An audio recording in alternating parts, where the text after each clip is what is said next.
ठीक है, तो अब हम बात करते हैं। क्या क्वेश्चन है ये कि विच of the following correctly represent the presence of minimum alveolar concentration.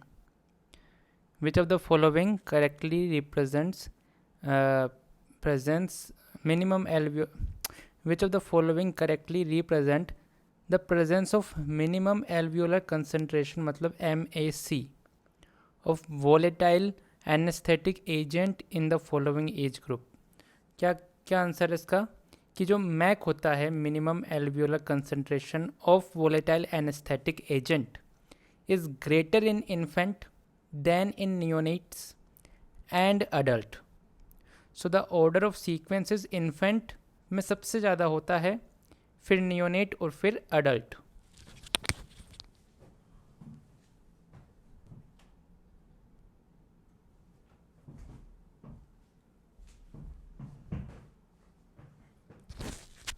ठीक है, तो ये इतनी बात समझ में आ गई।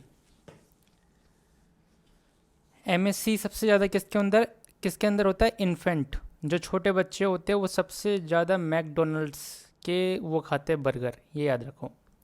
मैकडोनल्ड के सबसे ज़्यादा बर्गर कौन खाते हैं? इन्फेंट खाते हैं। उसके बाद में दूसरे नंबर पे कौन आते हैं? नियोनेट आते हैं।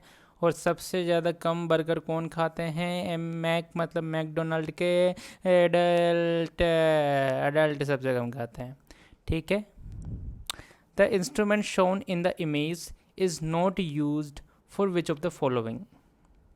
तो पहली बात तो ये कि ये है क्या? This is our tracheostomy tube. तो ट्रेकियोस्टोमी ट्यूब का यूज़ किस किस के अंदर हम करते हैं? तो ध्यान रखो कि एयरवे टॉयलेट के लिए तो हम करते ही करते हैं। ठीक है। इसके अलावा नेजोफेरेंजियल ऑब्स्ट्रक्शन हो गया, तब भी हम इसका यूज़ करते हैं। इसके अलावा mechanical ventilation prolong mechanical ventilation, तो उस कंडीशन में भी क्या है, हम ये करते हैं प्रोलोंग मैकेनिकल वेंटिलेशन। तो पता चल गया ट्रेकियोस्टोमी के 3 कार्य। एयरवे टॉयलेट में होता है इसका यूज़ करते हैं नेजोफेरेंजियल ऑब्स्ट्रक्शन के अंदर, और इसका यूज़ करते हैं प्रोलोंग्ड मैकेनिकल वेंटिलेशन के अंदर।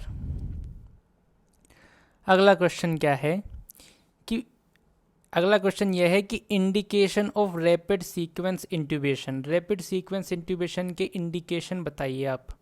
तो एक बात ध्यान रखो कि ये जो रैपिड सीक्वेंस इंट्यूबेशन होता है ना, it is done when the patient is at increased risk of pulmonary aspiration. तो पल्मनरी एस्पिरेशन कब कब हो सकता है?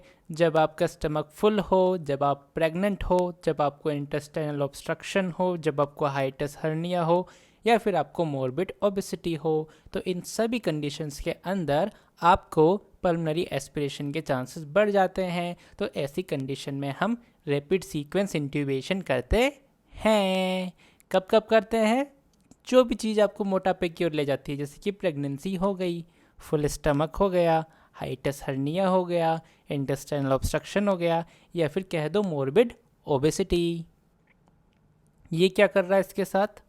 तो इसे कहते हैं हम मैनुअल इनलाइन स्टेबलाइजेशन। क्या कहते हैं इसको? Manual inline stabilization. It is a maneuver that limits external head and neck movement in patient with cervical spine injury. तो ये कब करते हैं हम? जब किसी पेशेंट को सर्वाइकल स्पाइन इंजरी हो तो हम क्या कर देते हैं? मैनुअल इनलाइन स्टेबलाइजेशन कर देते हैं। ये ऐसे क्यों सो रही है? During resuscitation when is the given position indicated? The position illustrated in the picture is known as recovery position. तो इस पोजीशन का नाम है मेरे भाइयों, क्या नाम है? Recovery position. क्या नाम है इसका? रिकवरी पोजीशन है इसका नाम। And it is used in the management of patients who are unconscious but pulse present, breathing present. तो उस टाइम पे हम क्या करते हैं? उस टाइम पे हम उसे रिकवरी पोजीशन में डाल देते हैं। अगर हमारा बंदा जो है या हमारी जो बंदी है वो अनकॉन्शियस है लेकिन पल्स प्रेजेंट है, ब्रीदिंग प्रेजेंट है, तो उसे किस में डाल दो? उसको डाल दो रिकवरी पोजीशन के अंदर। देखो सक्सिनल कोलिन जो होता है ना, इसका एक और नाम होता है सक्सा, क्या, सक्सा मिथोनियम। तो सक्सिनल कोलिन जो भाई साहब होते हैं, इनका एक और नाम होता है जिसे क्या कहते हैं हम, सक्सा मिथोनियम। क्वेश्चन क्या है, a patient under going surgery is maintained on anesthesia with halothane. During the procedure, the patient suddenly developed hypothermia and muscle rigidity. Which of the following drugs is most likely implicated in this condition? तो हम जानते हैं कि जब भी malignant hyperthermia होता है तो उसके लिए रिस्पॉन्सिबल होता है सक्सिनल कोलिन, क्योंकि बहुत ही बदमाश होता है, और इसका दूसरा नाम क्या होता है, सक्सा सक्सा सक्सा मिथोनियम, क्या, सक्सा मिथोनियम भी कहते हैं इसको। ये क्या क्वेश्चन है, a young male patient was given regional block with 25% bupivacaine, 0.25% bupivacaine for a minor surgical procedure. Shortly after the injection, the patient suddenly become unresponsive and the pulse was not recordable. Which of the following would be best course of management for this patient? The clinical picture of unresponsive patient with an absent pulse following bupivacaine administration is most likely due to bupivacaine induced cardiotoxicity. तो आपको ध्यान होना चाहिए कि bupivacaine जो होता है वो कार्डियोटॉक्सिक होता है, ठीक है। bupivacaine induced cardiotoxicity resulting from accidental intravascular injection of local anaesthetic, मतलब लास्ट की बात हो गई। तो the best course of management in this scenario would be administrating CPR with a 20% intra lipid injection, ठीक है। नेक्स्ट क्वेश्चन क्या है, ये बकवास क्वेश्चन लग रहा है, छोड़ो इसको। What is the most common cause for hospital admission after day care surgery? तो डे केयर सर्जरी करी, ठीक है, उसके बाद में मोस्ट कॉमन कोज क्या होता है हॉस्पिटल एडमिनिस्ट्रेशन का, हॉस्पिटल एडमिशन का। तो आप ध्यान रखो कि पोनबी मतलब post operative nausea and vomiting, NV is the most common cause of unanticipated hospital admission following day care surgery. तो मोस्ट कॉमन कोज क्या है, post operative nausea and vomiting. अगला क्वेश्चन क्या है, the maximum oxygen flow rate which can be kept with a conventional oxygen mask. तो पहली बात तो ये कि कन्वेंशनल ऑक्सीजन मास्क का मतलब क्या होता है। कन्वेंशनल ऑक्सीजन मास्क का मतलब होता है हडसन मास्क। तो हडसन मास्क के अंदर कितना होता है, the maximum oxygen flow rate which can be kept with an conventional oxygen mask is 10 litre per metre, 10 litre per minute. कितना होता है मेरे भाई लोगों, 10 litre per minute, 10 litre per minute, 10 litre per minute, 10 litre per minute. अगला question देखो, which of the following can be used for induction of anesthesia, maintenance, and can be safely used in endotracheal intubation? तो उसका answer है sevoflurane. Sevoflurane can be used for induction and maintenance of anaesthesia. It can also be safely used in इलेक्ट्रोट्रेकियल intubation. तो बहुत ही ज़्यादा इसके फ़ायदे हमको इस दुनिया के अंदर दिखाई देते हैं। इंडक्शन करवाता है, मेंटेनेंस करवाता है, and it can also be safely used in endotracheal intubation, है ना। तो इसके क्या है, तमाम फ़ायदे हैं। कितने फ़ायदे हैं, तमाम फ़ायदे हैं। किसके, एंडोट्रेकियल इंट्यूबेशन के तमाम फ़ायदे हैं। आगे बात करते हैं अब हम।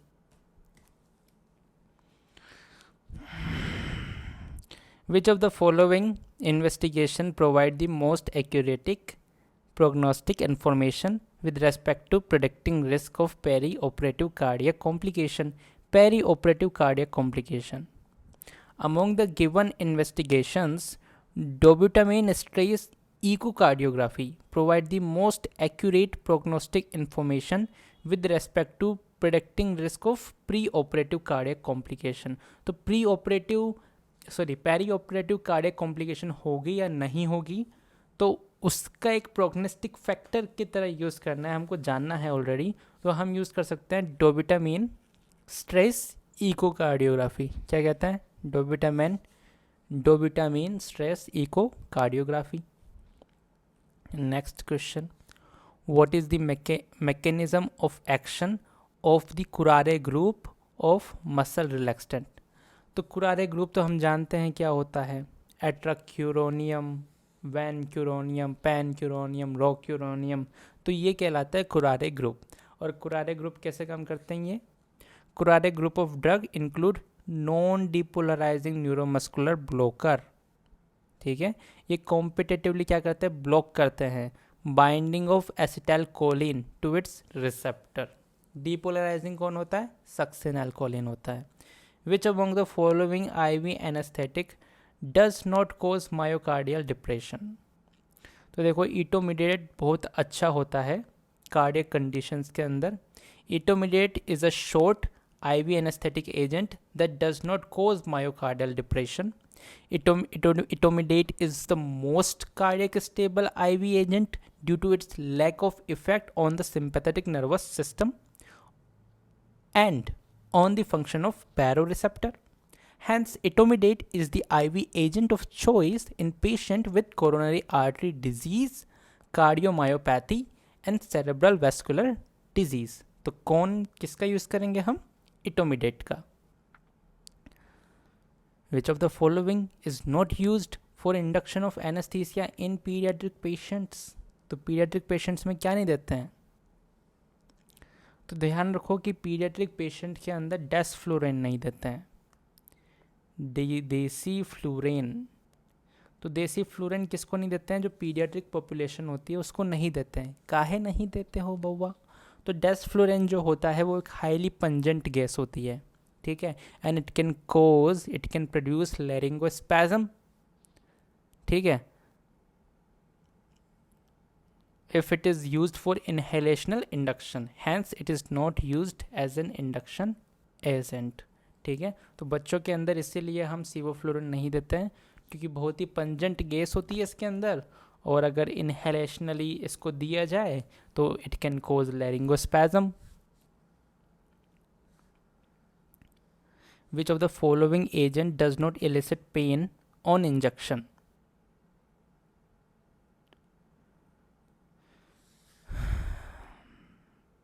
तो ध्यान रखो कि ये जो कीटामीन होता है, it does not elicit pain on injection. मतलब जब आप इंजेक्शन दे रहे हो कीटामीन का तो ये कोई पेन एलिसिट नहीं करता है.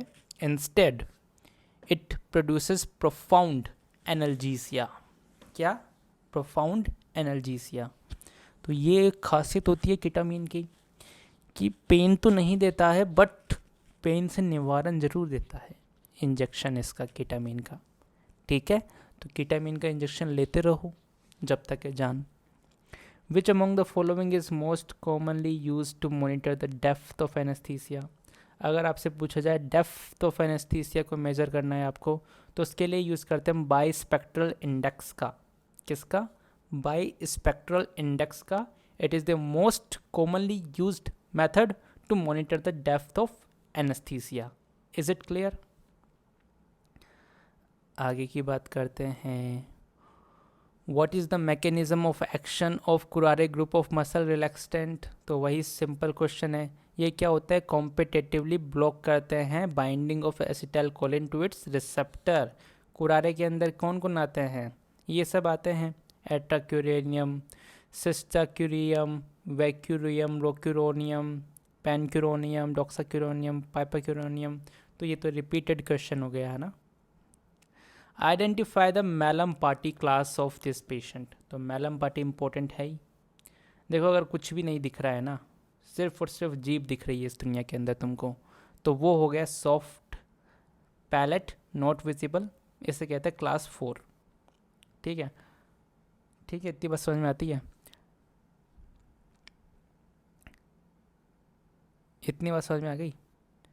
देखो इसके अंदर क्या क्या दिख रहा है क्लास 2 के अंदर, क्लास 2 के अंदर सॉफ्ट पैलेट दिख रहा है, पोर्शन ऑफ यूवुला विजिबल, ठीक है, पोर्शन दिख रहा है ना, तो ये क्लास 2 हो गया। और अगर सिर्फ बेस विजिबल है, सिर्फ और सिर्फ यूवुला का बेस विजिबल है तो वो थर्ड हो गया। और अगर पूरा यूवुला विजिबल है, पूरा यूवुला विजिबल है तो वो क्लास 1 हो गया। पूरा यूवुला विजिबल है तो क्लास 1 हो गया। यूवुला का पोर्शन विजिबल हो रहा है तो 2 हो गया। और अगर सिर्फ उसका बेस विजिबल हो जा रहा तो उसे कह रहे हैं मलम्पाटी क्लास 3। और अगर यूवुला दिख ही नहीं रहा तो उसे कहते हैं मलम्पाटी क्लास 4। ठीक है। What is the most effective circuit for anesthesia under spontaneous breathing? Most effective circuit for anesthesia under spontaneous breathing. तो ये एक तरीके का रटने वाला क्वेश्चन है। तो इस तरीके से पूछा जाए आपको कि स्पॉन्टेनियस ब्रीदिंग अगर लिखा हुआ है तो आपको जाना है मैपल्सन ए पर। मागिल सर्किट भी कहते हैं इसको। क्या कहते हैं इसको? मागिल सर्किट भी कहते हैं। इसके बारे में पढ़ा था ना हमने, तो पढ़ा था तो उसे रिवाइज कर लेना। ठीक है। जो टी पीस होता है वो ई होता है। ठीक है। ये ब्रेन सर्किट भी होता है इसके अंदर, और एक जैक्सन रीज मॉडिफिकेशन, तो ये सब पढ़ लेना। What alternative drug would you use for cardiac arrest if epinephrine is not effective? तो एपिनेफ्रिन के बाद में नाम आता है एम्योडेरन का। एपिनेफ्रिन यूज़ किया, उसके बाद में किसका नंबर आता है? एम्योडेरन का नंबर आता है। ठीक है। Glycopyrrolate is used as pre anaesthetic agent for, तो ग्लाइकोपाइरोलेट का यूज़ करते हम प्री एनेस्थेटिक एजेंट के रूप में for reducing the secretion. Glycopyrrolate is used as a pre anaesthetic agent for reducing the secretion. ठीक है। ये कौन सी डिवाइस है? ये CPAP नहीं है, ये है हाई फ्लो नेजल कैनुला। क्या नाम है इसका? हाई फ्लो नेजल कैनुला कहते हैं इसको। ये किस तरीके का इंस्ट्रूमेंट है? इसे कहते हैं हम ऑटोमेटेड एक्सटर्नल डिफिब्रिलेटर। तो देख लो कैसा होता है ये ऑटोमेटेड, ये इस तरीके के पैड है ना, तो ऑटोमेटेड एक्सटर्नल डिफिब्रिलेटर कहते हैं इसको। अगला क्वेश्चन क्या है? A drastic fall in EtCO2, इसमें देखो, a drastic fall in EtCO2 with hypotension during neck surgery is most likely due to venous air embolism। तो ये भी एक रटने वाली बात है। The drastic fall in EtCO2 with hypotension during neck surgery is most likely due to venous air embolism। ठीक है। अगला क्वेश्चन क्या है? What level does the spinal cord end in adult? तो the distal termination of a spinal cord is in the lower border of L1 in adult। तो ये याद रखो कि L1 बॉर्डर पे आके क्या हो जाती है? ख़त्म हो जाती है स्पाइनल कॉर्ड जो होती है अडल्ट्स के अंदर। L1 पे आके स्पाइनल कॉर्ड जो होती है वो ख़त्म हो जाती है।